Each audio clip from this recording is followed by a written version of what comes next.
So at this point, while I wait for my custom jig to be fully checked in, this is 24 hours after I first glued it down, and I removed the clamp several hours ago. I just tried twisting it a few minutes ago, and this front bit was a little loose, so I'm going to put the good clamp on that and leave that for another half a day at least. So at this point, the saucer is pretty much lit, the nacelles are pretty much lit. I really need to start working on this piece here. But in the meantime, what I'd like to do is, while I've been doing lighting tests by holding this neck piece in place on here, what I really need is to know this internal volume. And while I wouldn't mind simply gluing this piece, the neck, onto the upper lower body, simply doing that without it being in place, it could be off, and then when I go to line it up, it's a problem. So what I think the solution to that is taping this down into place.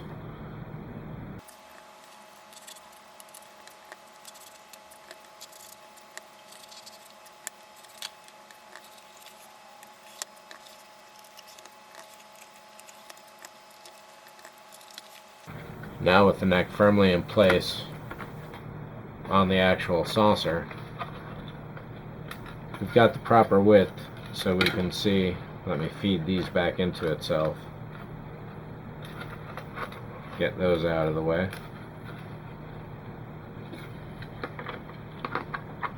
Now I can properly glue these two pieces together. And it will allow me to start creating the light box for the impulse engine at the base. And keep in mind, when you're working, you may have LEDs up here, you may not, but in case you do, be careful.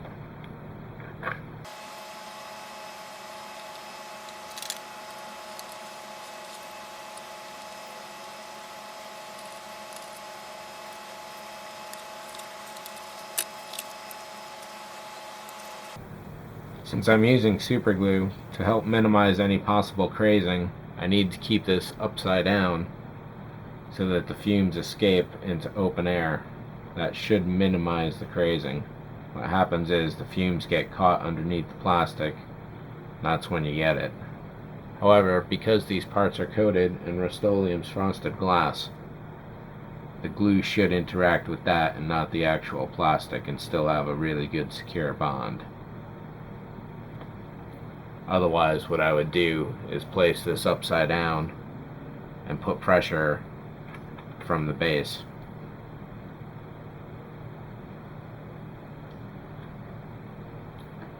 Even though this is super glue, we'll definitely be here for a little while. I'll definitely be here for a little while holding this.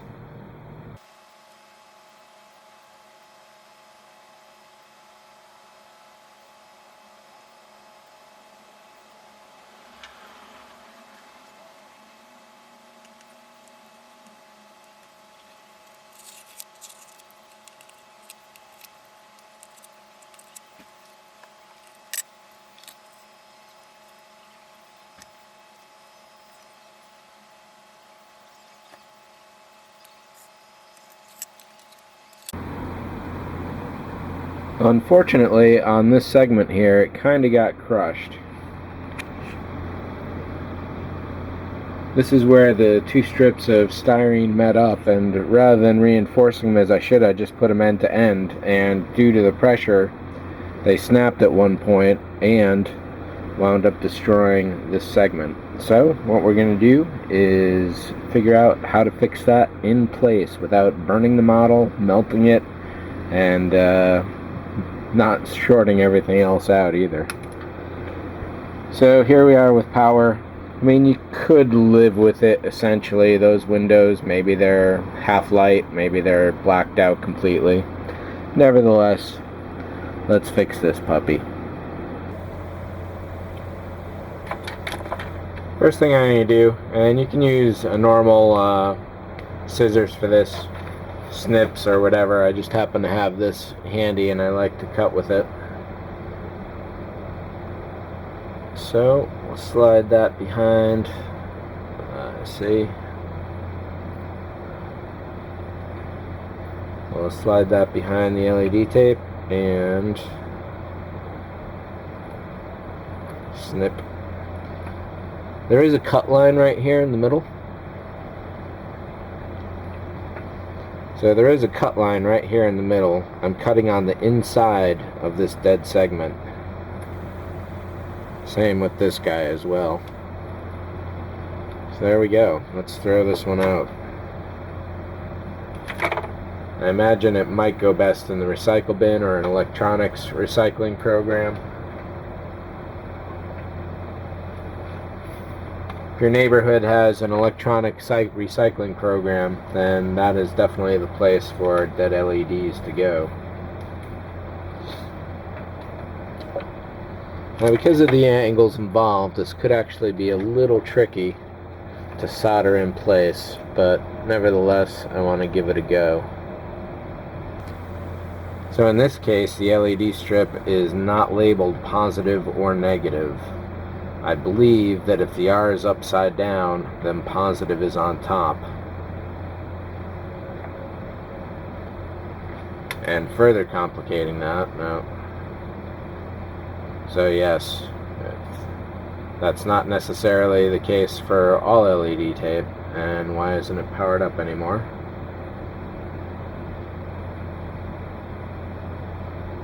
There could be LED tape that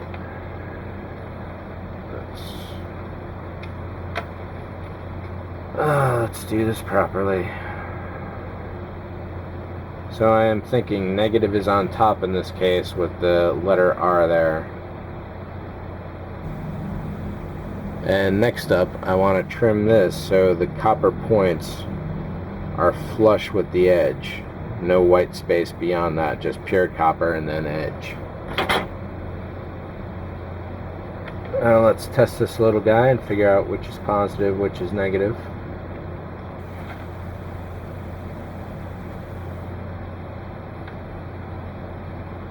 So in this case, there's a letter R printed on there next to the resistor. And in this particular case, positive is on the bottom of the R. And here it's labeled, so we're all set on that. So all I'm pretty much going to do here is line this up and hope it fits. It looks like it will. It might even be a little too long, but we'll make that work. The only problem I really foresee is not being able to handle this while I solder it, because obviously the helping hands are going to be useless in this case. We'll put that end right there. And why don't we solder this into place? So all I'm going to do is pretty much run. I don't know if there's any way for me to be able to get this on camera for you guys to see it.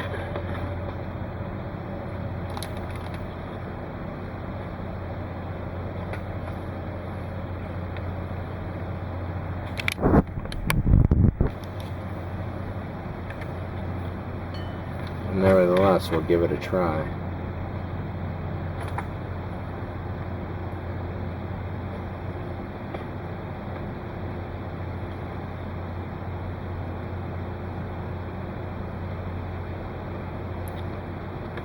So I want to be able to see some of the copper tape from the layer underneath. So that's essentially what's going to be soldered to. And I think that's about as best as I can get this on camera.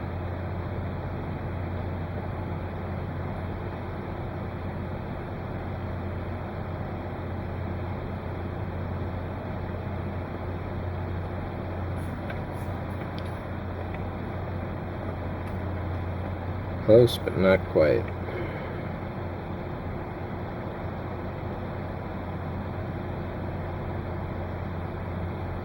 There we go, that one's good.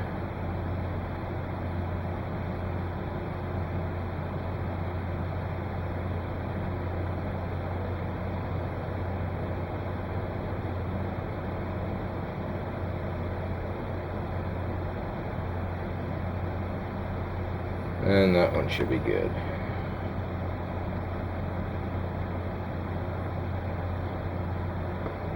Now with those two in place, what I'm trying to do is crimp that down as tight as possible.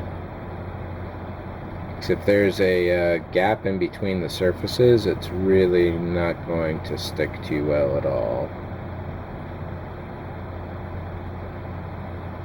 Like here, there's a gap between the two surfaces because they're heating at different times and they don't catch the solder at the same time.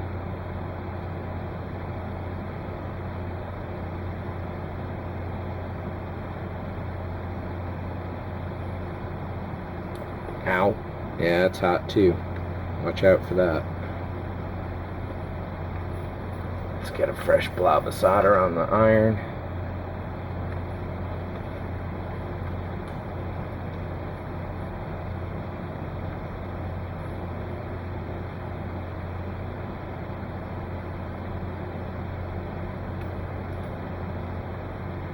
This is so difficult.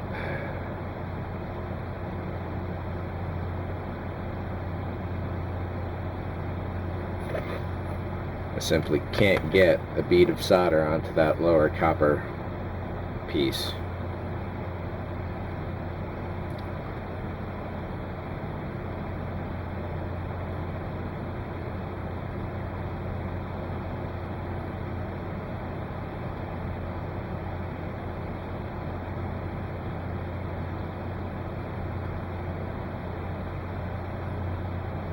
I've got the feeling all this heat, all it's going to do is damage the LEDs more, and all this will have been a wasted effort.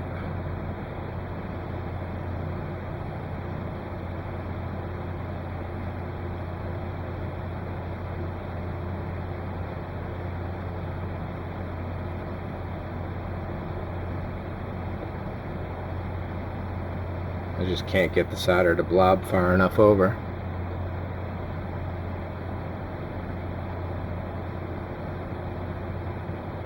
Like the two piles won't talk to each other because they're on different surfaces or something. There we go. Now, does this still work? I really doubt it. That was a lot of heat. Yeah, see? Already dead. So your first effort will not necessarily be a successful effort. However, keep going. So let me desolder this and we'll try again with a new segment.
So this time, how about we actually tin the copper ends so we got a head start on the soldering process.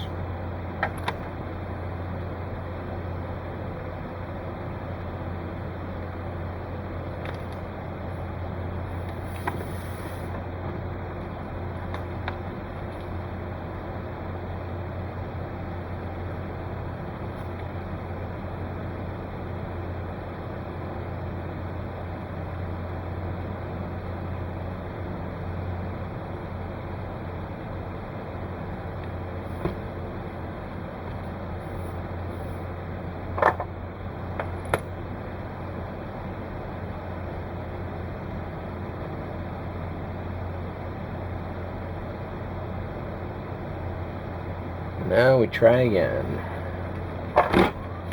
So with the solder already in place, this should be a little easier. At least I'm hoping.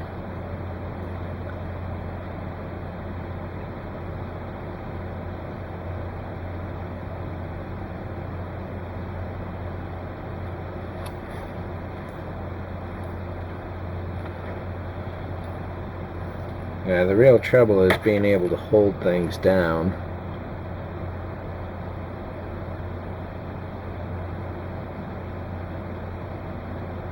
And in place.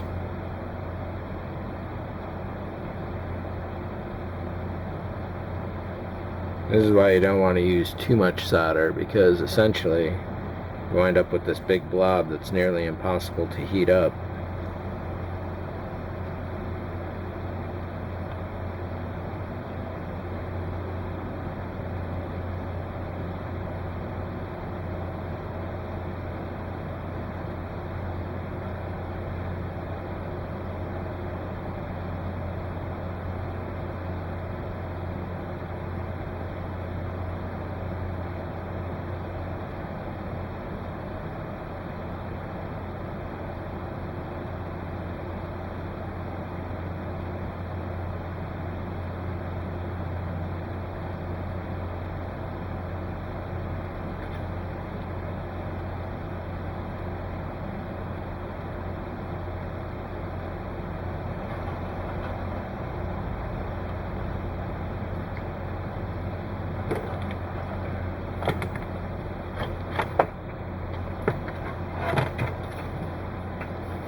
Jesus.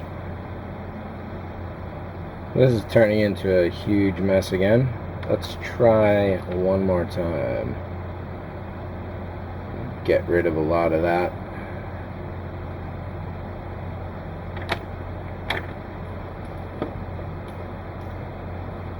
Ow, that's hot.